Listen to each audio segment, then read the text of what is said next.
Hello and welcome to today's webinar. It's a lovely sunny day in London and I'm going to be showing you how to make this great summery bag. So this bag's going to feature two new techniques. We're going to look at some foundation paper piecing, which I've created the butterfly with, and we're also going to look at the really great Bernina Spanish hemstitch attachment, which creates this really nice lacy effect, which I've used to join these two fabrics together. It really gives it a bit of a hand look finish. So that's what we're going to be working on today. Now, I came up with this project because the other day I went for my lunch and I decided it was a lovely day, so I'd go and sit in the park. But when I got to the park, I thought, oh, I'll sit on the grass. But the thing with sitting on the grass is you never know whether you're going to get grass stains on your clothes, or you're not going to see that bit of bird poo, or it's always a bit fraught with danger. So I thought what I really need is a seat pad to sit on. So I came up with the idea of creating a really attractive bag that I could take my lunch and all my book and my sunglasses out to the park in, but then once I've taken those things out, I can reverse it and I can sit on it. So this bag is lined with an oilcloth fabric which is wiped clean. It's slightly padded so it makes it nice and comfortable, and then once I've finished having my lunch I can just pack everything away and go off again. So this is really great for taking to the park, or it's also good for taking to the beach. So this is what we're going to work on today. Okay, so the first stage is we're going to work on my foundation paper piecing. So what I did was I knew I wanted to do a butterfly design, so I drew my butterfly design out and then I turned it into a foundation paper piecing design. So I worked out all my blocks. Once I worked out my blocks, all I needed to then do was flip it for the other side, so that was quite easy. Now, when I worked out my blocks, I found that I needed to split it into 5 different sections, and then I could sew each section together to create one half of the butterfly. Then when I'd done that, I could sew the 2 main halves together to create the whole butterfly. Foundation paper piecing is a really great way to do really precise piecing. You can come up with really complicated designs that you would never be able to achieve any other way, and I found it really exciting. It's really quite addictive once you get going, because you know the options are endless. You can get really creative with your designs. So what you're doing basically is you're creating a template which you're going to stick onto the back of your fabric, and you sew along the lines in the order that's marked out, and you slowly build up your design. Now I created my designs just on normal printer paper. Now quite often people say that printer paper is a bit too thick because you have to tear it off at the end, but I didn't find it to be a problem. I was keen to get on. I didn't want to wait to buy a specialist paper, so I've used printer paper, and for me it worked well. But there are lots of other papers on the market which I think are a bit thinner and easier to tear off, so if you wanted to experiment with those, then great, go ahead. But as I say, for this I just went for the normal printer paper. So I've created my template, I've got my fabrics, so I'm ready to get sewing. So today I'm using the lovely B480, which has a nice 9mm stitch width, and this is going to be really great when I move on to the Spanish hem stitch attachment, because that's going to give me a nice wide channel. But for the foundation paper piecing, what I need to do is I need to reduce my stitch length. The standard stitch length on my Bernina 480 is 2.5 millimeters, but I want to make that slightly smaller, so I'm going to go down to 1.5. Because when I'm sewing on my my foundation paper piecing, I want to be able to rip the paper off at the end, because I don't want that to stay on there. And if you've got a nice small stitch length, that really perforates the paper and it allows it to come off much more easily. Also, you want quite a strong stitch to hold it all together, because you've got lots of little bits that are joining together and you want it to, you know, to sew together quite firmly. So that's why I've taken my stitch length down to 1.5. I'm using just a normal foot 1C, and I just have some normal, I think this is a metricine thread, so just a normal weight of sewing thread. Okay, so the first stage is to get my template and to stick my fabric, to stick it onto my fabric, just to anchor that first piece down. And I'm just going to use a little glue pen to do that. So I'm just going to pop a little dot on the back and just going to stitch that down. Okay, so the next thing I'm going to do is I've got my little rotary cutter, And what I want to do is I want to just neaten the edge where I'm going to sew my next piece to. So to do that, I'm just going to fold it back, and I'm going to take my my ruler. So I'm just going to trim that off there.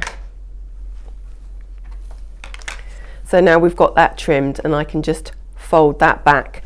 Now I'm going to sew piece 1 to piece 2, and piece 2, I can see from my diagram, is some red, my lovely red Heather Ross fabric with the little butterflies on, which I thought was very appropriate. So I'm just going to cut a piece off to sew on.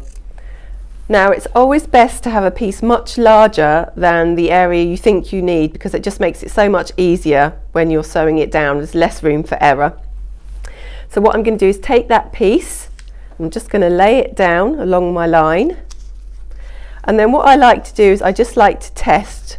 So I just like to fold it over with my 1/4 of an inch seam allowance, and then you can just have a look and just see whether that is going to be cover the shape, which is, I'm just going to move it over just so you can then make any little adjustments that you need to make, and then you can just have a look. I think some people use light boxes as well, just to really double check, but I find I can just sort of gauge it. So once we've done that and we know it's going to fit, we're going to turn it over and we're going to take it to the machine. Now what I'm going to do is I'm going to sew all the way from the edge all the way down the line to slightly over the line. So I'm going to start right at the edge and go in. Now what I'm going to do is I'm going to start just here on my line. I'm going to go back and then forwards, come all the way down, and then do a couple of stitches over my line there. This is to make sure this edge is really secure, because I'm taking those papers off at the end, and the last thing I want is it to come undone, so it needs to be nice and secure. And then I only need it to go over a couple of stitches at the end, because I'm going to be sewing another bit of fabric over here which will secure everything in place.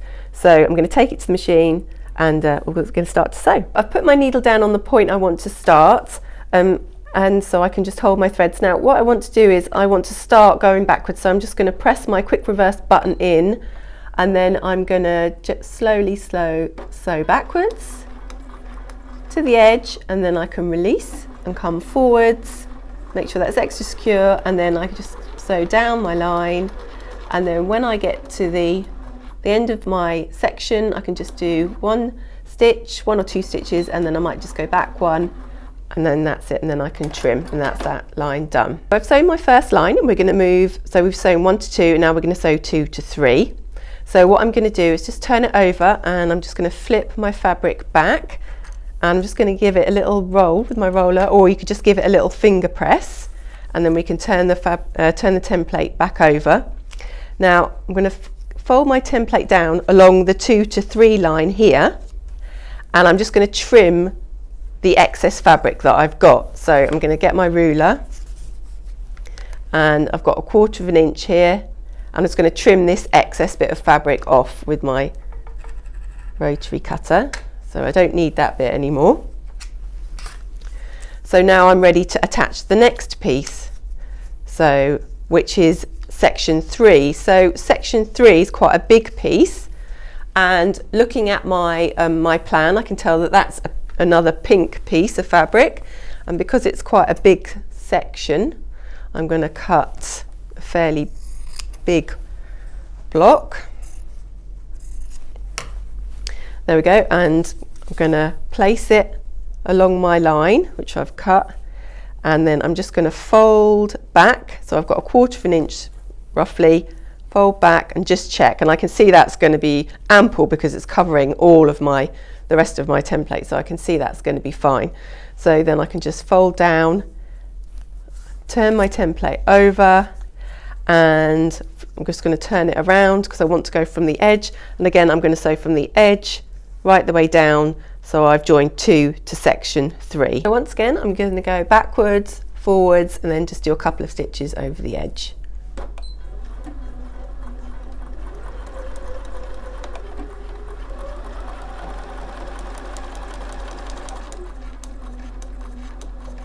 So that's sewn 2 to piece 3. So once again I can just lift it up and get my roller and give it a little press, or just a finger press.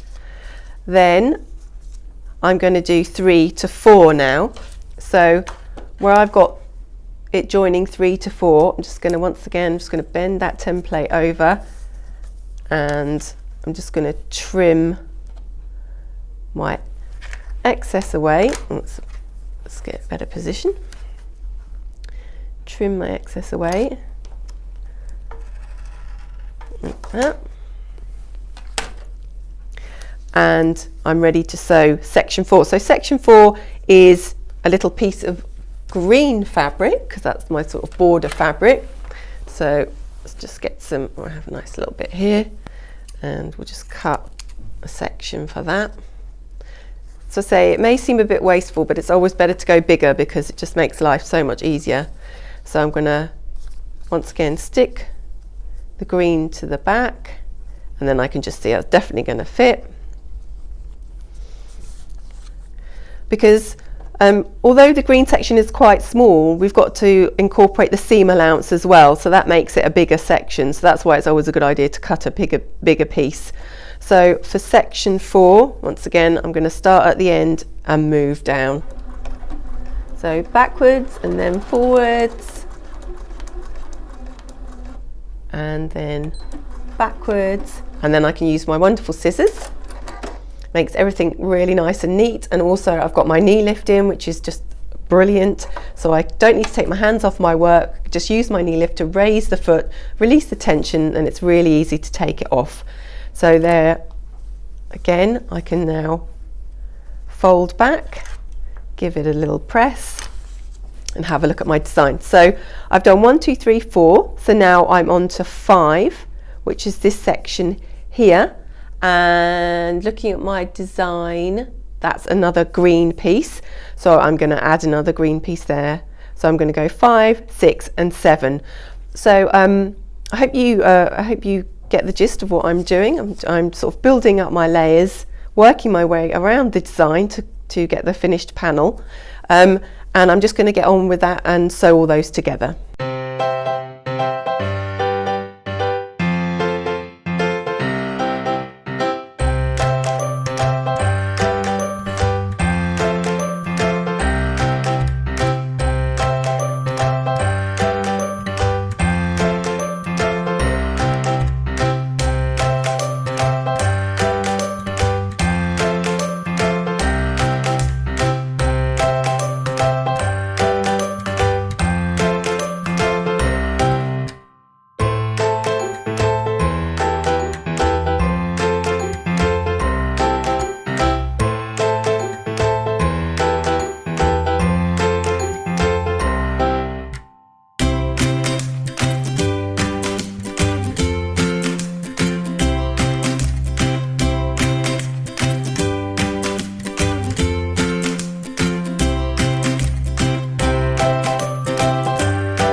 So I've sewed all my sections now, all my pieces are sewn together, and I'm going to trim it up because, you know, give it a neaten up.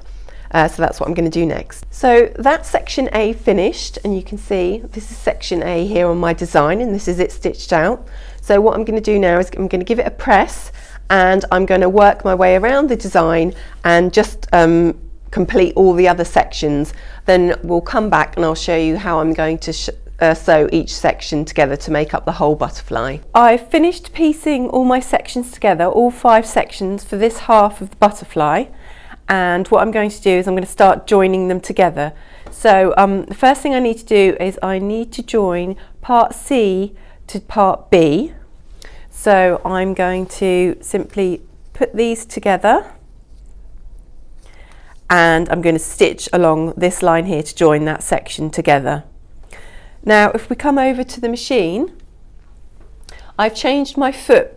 This is a 1/4 inch seam which I'm going to be sewing here, so I've put foot 97D on, and with the guide, because I want to just sew a 1/4 of an inch seam down here, so that foot's going to be really useful for that. I've also increased my stitch length to 2. I may need to go a bit longer because this is quite thick now, because we've got those layers of fabric and we've got our paper. I think I'm definitely going to need to increase my stitch length from what it is, so I'm going to see how that goes. But yeah, so now I'm just going to sew these two together to make that section of the wing. So I'm just going to check that it's all lining up. That looks pretty good. So now I'm going to sew section A to the joined up section B and C together.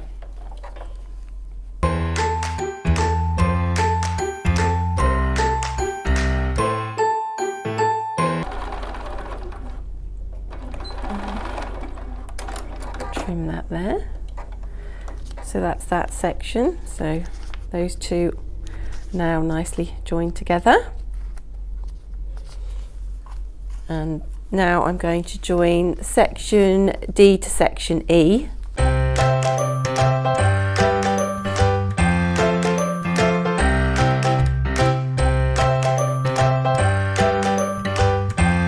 That's that section. And then I'm going to join these two together.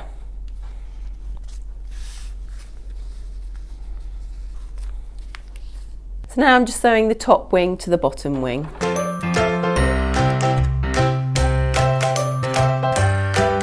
So that's that section all joined together. Now I'm going to sew the 2 halves of the butterfly together to make a whole butterfly. Because this is going to be quite thick, I've increased my stitch length to, I think I might take it a bit further up to 2.15, just because I've got a lot of layers. So I'm going to join these together now. So I'm just going to get them nicely lined up.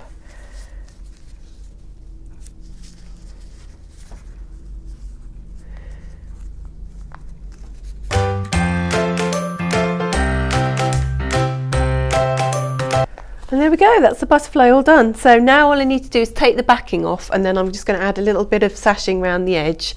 I'm going to do this because I'm going to do the Spanish hem stitch down the edge, and it works better if you've got a nice flat even surface, so it's going to work well if I just put a little sashing around it. So I'm just sewing the edging on. I've got a stitch length of 2.55. I've moved my needle position over, and I'm going to align it up with the edge of the foot, just because I want to have about a 1/2 centimetre seam allowance.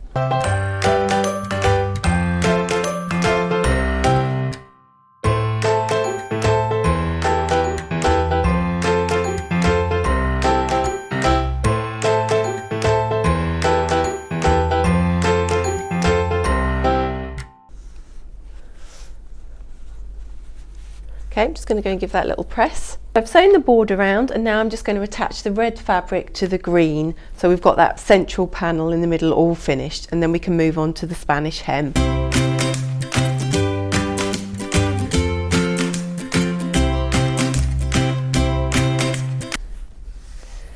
just do it to the bottom.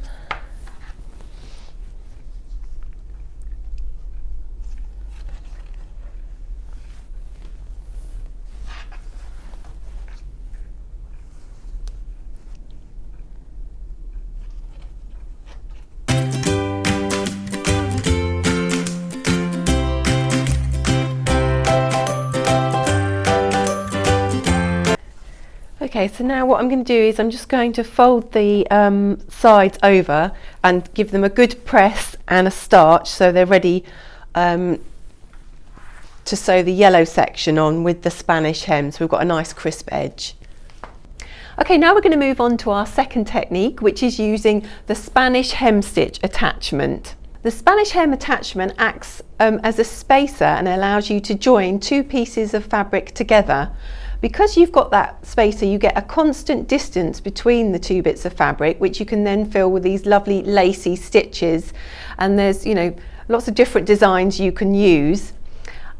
This attachment's really versatile. You can use it on lots of different projects. So I'm using it on my bag, but you could use it on pillowcases to add, you know, a decorative edge. You could use it on shirts and skirts if you wanted to add, say, a ribbon trim round the end. You can use it on table runners. There's lots of different occasions where you might want to use this attachment. So what we're going to do is have a look at what you get in the box. So it comes in this lovely box, and we can just take the cover off and pull this out. So inside you get all the instructions that shows you how to use your attachment, and it also shows you some different stitch styles that it recommends. They have to go from one side to the other so it all holds together. Then we have inside the box, it comes with the spacers. So these are our cord guides. And these spacers or cord guides, you have two sets, one for a 9mm machine, the larger ones, and one for a 5mm machine. Now, you have two in each set. So a larger one is for thicker fabric. So if you have quite a solid, thick fabric, you can use the larger one. If you have a softer fabric, you can use the slightly smaller spacer, and I'm going to be using the smaller one because my fabric is fairly soft. Even though I've starched it and made sure I've got a nice crisp edge, because that's very important, I'm still going to go for the smaller one, so there's not so much tension, not so much pull on the fabric, and I get a nicer result. You also have your plate to attach the spacer onto your machine, and you get your screwdriver and your screw to hold it into place. Now what we need to do is we get our attachment, and it just clips on here. So what you do is, hope you see this, I just pop it into place, pop it down, and then I push it forward, and that snaps into place and that holds it firmly. So then I'm going to screw this down onto my machine, and that will hold it into place. Then I can butt my fabric either side of this guide, and that will give me a nice even gap all the way through. I'm going to change my stitch to one of the Heirloom stitches. So I'm going to go into my decorative folder and to Heirloom stitches, and I'm going to choose stitch 702. So that's perfect for this because as I say, it bridges the gap. It goes from one side to the other. Now this is a 9mm machine, and I'm going to use the spacer for the 9mm, so I can increase that right up to its maximum. So I'm getting a really nice wide gap there. In terms of thread, I'm going to be using a really pretty variegated thread on the top. This is in oranges and yellows, so that's going to coordinate really nicely with my design. And you're going to be able to see the bobbin thread as well. So I could use the same thread on the bottom, or I've got just a nice yellow underneath, which I think is going to work well. I've brought both my threads to the top, and I'm using a foot 20C. This is a foot you have to use with the hem stitch attachment, because it bridges the gap and goes around your the cord holder. So to attach the foot, I can just slide it up and pop it down so it fits into the screw holes on the side of the machine. So this is the same place that you'd use for your circular sewing attachment, and there are a few attachments that fit on this way. So it just pops into place, and then I just need to screw it down. So I'm just going to pop that screw in, tighten that up. So that's held nicely in place. Just make sure that that all fits nice and evenly. And now we're ready to start sewing. So what I'm going to do is I'm going to get my two pieces of fabric, and I'll have them either side, and I'm going to start off with a knot just to anchor it in the corner, and then I'm going to feed my fabric through at a nice slow even pace, and just so it goes all the way through to the end. One thing you have to do is I'd make sure you keep your fingers near the foot, because you do need to guide it, make sure it's butting up against the attachment, And also just keep an eye and make sure those stitches are catching, so you're not getting any holes in your ladder design, the lacy design, as it goes down. To start, I'm going to make sure I hold my threads, and I'm just going to bring my needle down just to make sure it is catching that left hand piece of fabric. I've engaged the knot because I'm just going to do a little securing knot on that side before I start to sew, because it immediately swings to the right. So and I'm going to keep my fingers close to the needle and work my way down.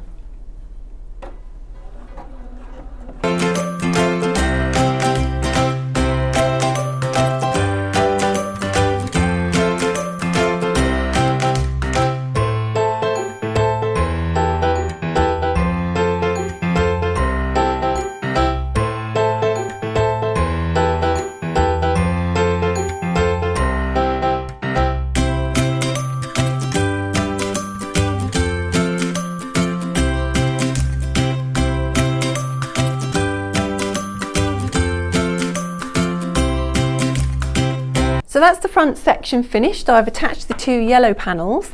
Now what we're going to do is we're going to move on to working on the back. So for the back section, I've changed machines because I wanted to show you this attachment on a machine that had a 5mm stitch width. So I've swapped over and we're on the B335. I've attached the attachment, it goes on in just the same way, but I've used the larger of the cord guides for the 5.5mm stitch machine, so I've changed the guide here, but it goes on exactly the same. So for this row of stitching, what I'm going to do is I'm going to use stitch 53, slightly different stitch. This is a really pretty stitch, but again it goes from side to side, so it's going to work well. So for that I need to select hash 53, and we've got the correct stitch. Now I want to make it a bit longer for this project, so I'm going to take my stitch length up to 2. I found that works better. Now what I really wanted to show you on this machine was that the fact that you can insert cords, so you can make really lovely designs with cords. I'm using a green cord, which is going to match my gorgeous green sparkly thread. I love a decorative thread, but you could use a contrasting cord. This is a perlé crochet cord, but you can use any cord you want, up to 2mm, so it does need to be fairly narrow. So to attach the cord, what I'm going to do is I'm going to pop it on my knee lift. So I'm just going to pop it through the knee lift there, and that's going to hold that in place like that. And I'm going to thread up my nice green thread. I've already threaded my bobbin with some green thread in the bobbin, but now I'm going to thread up my top. Now because this is a metallic and it's a fairly thick thread, I've changed my needle, so I've now got a size 90 needle because I found that worked better with this thread. So making sure I've got my presser foot raised, I'm just going to thread up this lovely sparkly green.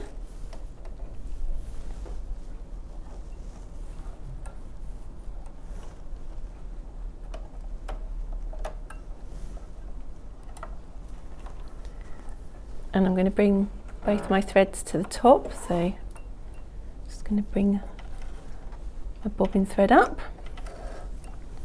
That's great. And now I'm also going to get my cord in position, so I'm just going to, I want it to be quite loose, so I want it to sort of have a length hanging down, so I've just taken quite a lot off, and then it just fits in this channel here, so I can go through to the back and round under the foot, and then I can just lay it in this channel here and it will just lay there. I'm going to pull quite a lot through to the back just so it sort of holds it in place. So I've got all my threads up to the top and I've got my cord fed through the guide. So now, as we've done before, I can just get my 2 pieces of fabric. So we've got one red and one green.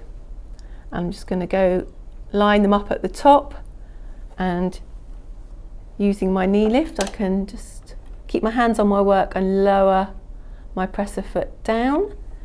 So now everything's trapped, and when I start I want to hold all my threads and my cord so they don't come, so they don't jump out. And I'm just going to check it's on its maximum width, and again just move those in. Now the way this stitch forms, it has to do one stitch before it catches the fabric, but it's gone into the fabric now. So as I did before, now I'm just going to work my way down, keeping an eye on that cord, making sure I've got plenty of slack so it doesn't get caught. One of the things I just wanted to say is, if you find that when you get to the end your pieces of fabric aren't even, you know, one's creeped forward more than the other, then what you can do is put a bit of stabilizer behind them. Then that will keep them nice and flat, and you won't get that problem. Another thing you could look out for is you can put markers on your fabric as you go down, and that will just give you a guide to make sure both fabrics are feeding through at an even rate. Because with my fabric here, I found that the green is slightly stiffer than the red, so that may affect the way the fabric feeds through, but it's all trial and error, and you have to, you know, work out how your fabric reacts. But as I say, we're just going to sew down with this lovely decorative stitch, trapping the cord in, which gives it another extra element.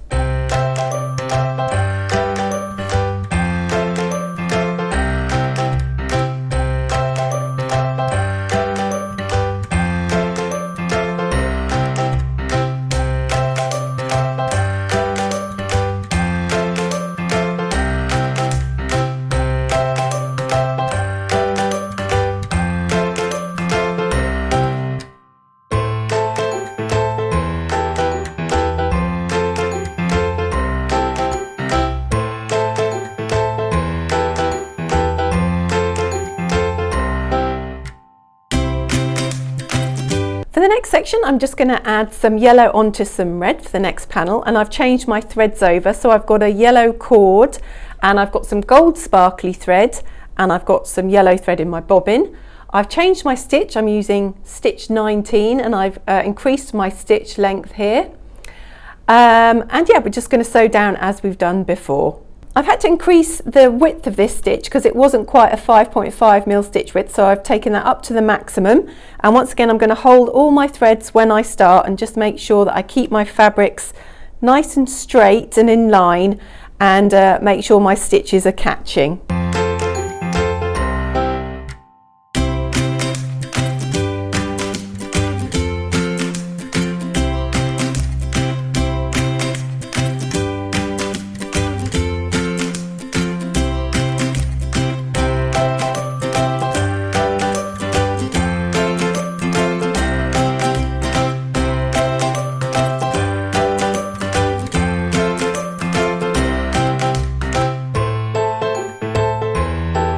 So we're going to sew our last section on, which is going to be the green to the yellow. Now this is actually take 2 of me trying to do this, because when I did it before I didn't have any stabilizer behind these two, and I was finding I was getting the green was ending up being much shorter than the yellow. So what I've done this time is I've reduced the length of the stitch. I did have it on 2.5, I've taken it down to 2 with my length.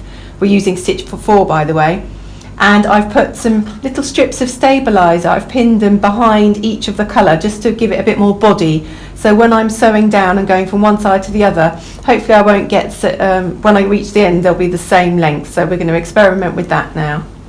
So I've got my cord in, again I'm just going to start by holding all my threads, and we'll work our way down and keep an eye on the length.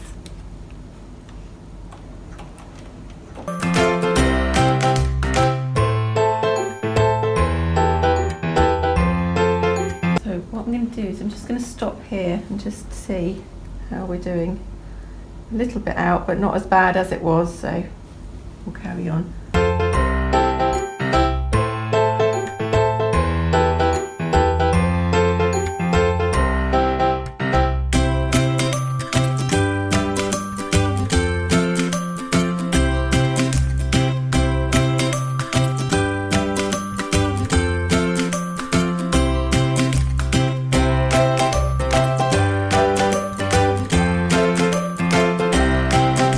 So that's the back section finished, and now we're going to move on to take a look at the lining. So for the lining, I've got this really snazzy sparkly oilcloth.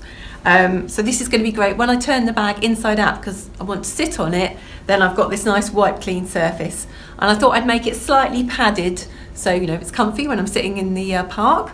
So what I've done is I've sprayed 505 sprayed just some normal wadding onto the back, and I've just stitched it down in a diagonal pattern just to give it a bit of texture and to keep the wadding into place. So that's the next thing we're going to do. Because I'm going to be working on this vinyl, I'm using foot 52, which is the non-stick foot. It's got that nice coating so it doesn't stick to the vinyl. And because I want to sew parallel rows, I'm using my my seam guide here. So that slides into the back of the foot, don't know if you can see that there, and then you just tighten it up with the screw. Often you'll find these screws, they may have fallen out, and you think, what do I need that for? Well, this is what it's used for. It's used to hold this guide in. So I just used my my sew table just to get that the right distance. I'm going for a 1.5 inch gap. So I've tightened that in, and I can just pop that on, and I'm going to put my thread, through the foot. This foot doesn't have a slit in it, so I'm just going to feed that through. And then I'm going to line up the row I've already done with my guide and keep that level, and then just stitch down. Now, because I'm using a vinyl, I'm working on a vinyl and it's quite thick, I've increased my stitch length to 3. But I'm just going to sew down. I'm just going to do all my rows all the way across. So I've got my padded lining finished, and also I've swapped back to my B480 because it's a larger machine, giving me more room to work on. So I'm just going to sew down.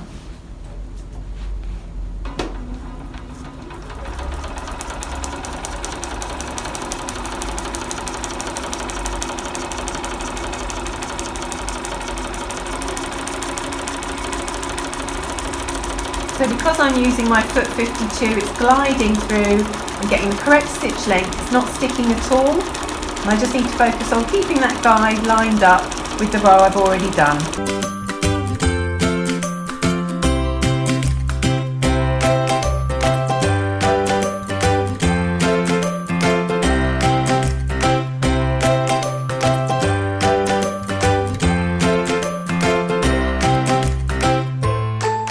Do our last row, and then that's the inner seat pad all finished.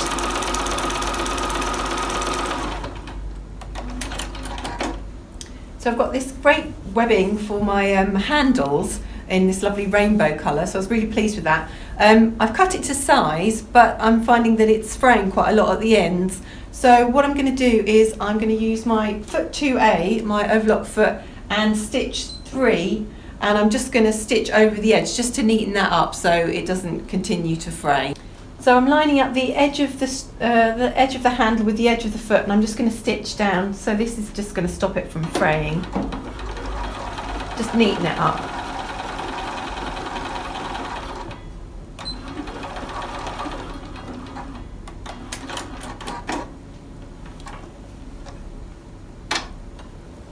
So I can just trim that. I'm just going to trim away this little frayed section. So I'm just going to do all my ends.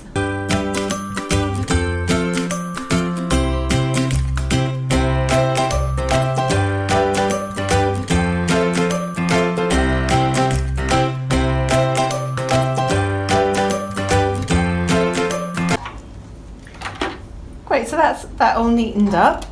So the next thing I'm going to do is I need to join the lining with the front, and I need to insert my handles as well. So what I'm going to do is I'm going to go and pin that all together, get that ready, and then I'll come back to the machine and just sew that down. So next stage is to tack down the handles.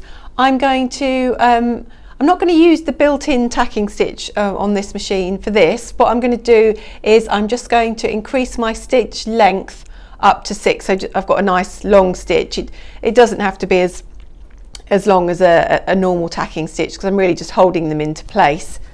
Okay.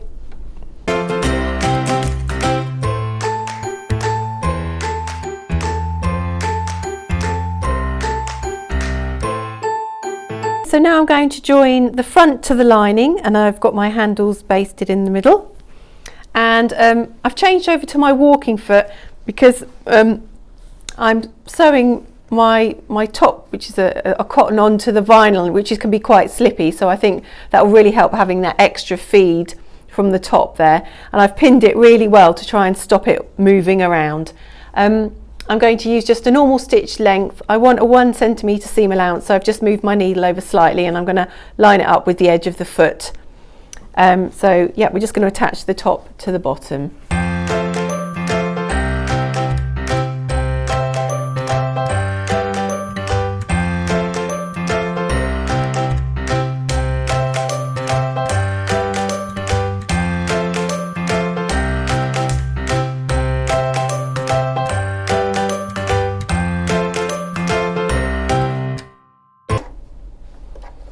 Great, now I'm going to go on and do the other side. So that's the front sewn to the inside and the back sewn to the inside as well. So now what I'm going to do is join them together, and I'm going to sew all the way round to make my bag up. What I've done is I've just marked a gap at the bottom, so I'm not going to sew between these two markers because that's where I'm going to turn it through. So I'm just going to pin all that together and then sew around the edge, and then we're nearly done. Okay, so I'm all pinned together, and I'm just going to sew around the edge.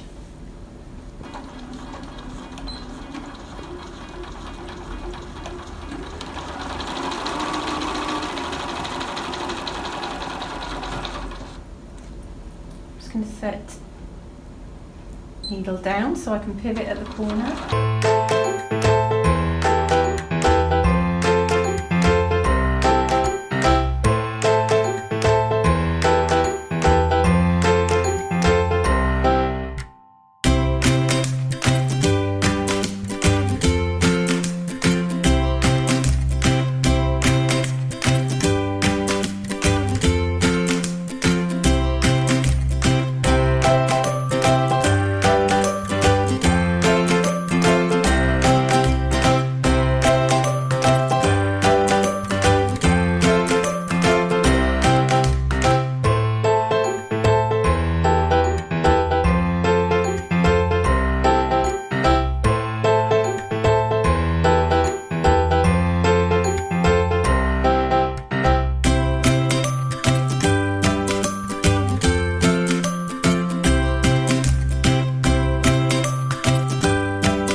So I've gone all the way around now, so what I'm going to do is turn it inside out, and then I'll close this seam. So that's the next step. Now all I need to do is close up that hole at the bottom where I turned my bag through.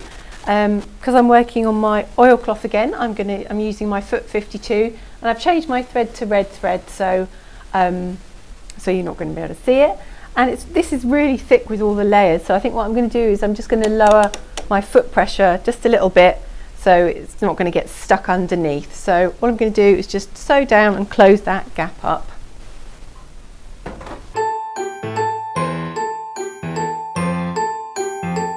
Great, so that's it all closed up. All I need to do is push it inside, and then that's us done. So that's our project finished for today. I hope you enjoyed learning about the foundation paper piecing and the Spanish hem stitch attachment. I think it's turned out to be a really attractive bag, and I'm looking forward to using it. I can now go off to the park and sit on the grass without fear. So yeah, we're all done. Thank you very much for watching.